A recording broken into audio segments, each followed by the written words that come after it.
The former NASA astronaut, former International Space Station commander, Leroy Chiao, to talk more about it today. Leroy, good to see you again. Two issues for you. This is first. What'd you make of this, that these normal people, private citizens, not you astronauts, walking in space?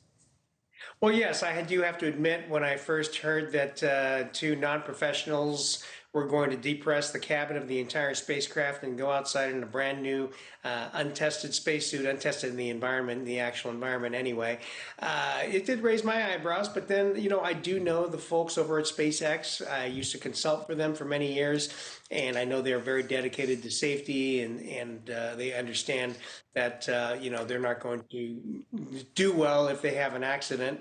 And so I figured it would go well, and it did. And this was a kind of an interesting thing, because this, I think, is the very beginning, what we're seeing here, of, companies like SpaceX in the future will probably have their own astronaut corps.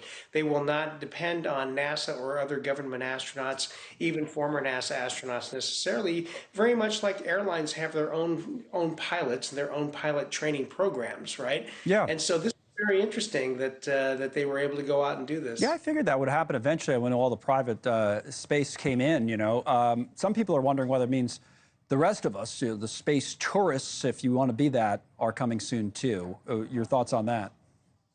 Well, I mean, this kind of thing evolves, and so using aviation as an analogy, of course, it started with the barnstormers, then became more regulated, became the airlines, and so you can see kind of a similar path for spaceflight. Of course, we started out with government programs, only government astronauts, and now we're doing more commercial things, and you can see the day coming when, okay, people would have to be vetted, they'd have to be trained, Right. but could see the day when perhaps a quote unquote tourist could be trained to put on a spacesuit and go do something similar to what these people did. Well, if it was me, I would say, all right, but I want to come back when I say I'm coming back, not like the NASA astronauts, right. If they say you're going up for a week, I don't want to be up there for 2 years or whatever. So, by the way, we heard from them today. We played a little clip of it earlier. There they are.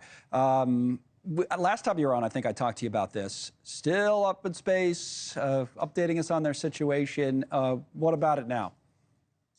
Yeah, so, they're basically explaining what they're doing and how they're feeling, and everything's great. They're professionals, consummate professionals. They are. Certainly they didn't expect this, but, astronauts, we know what there's uncertainty. We can roll with the punches. Biggest impact, as Sunny brought up, was to her own family plans, her family members and friends. Those plans were impacted. But at the end of the day, astronauts love being in space, and so they're up there with their friends. They know all these people very well, and so they're doing meaningful work. They're pitching in. The planning folks, you can be sure, are happy to have the 2 extra sets of hands up there, and they'll be fine. Yeah. And frankly, even though Starliner came back okay, it had some anomalies. NASA absolutely made the right call in keeping them up there and bringing them down on Dragon in February. Yeah, take no chances with that. You're right, I'm sure, especially with your expertise, Leroy. Thanks. It's always good to talk to you. Thanks for coming on again. All right.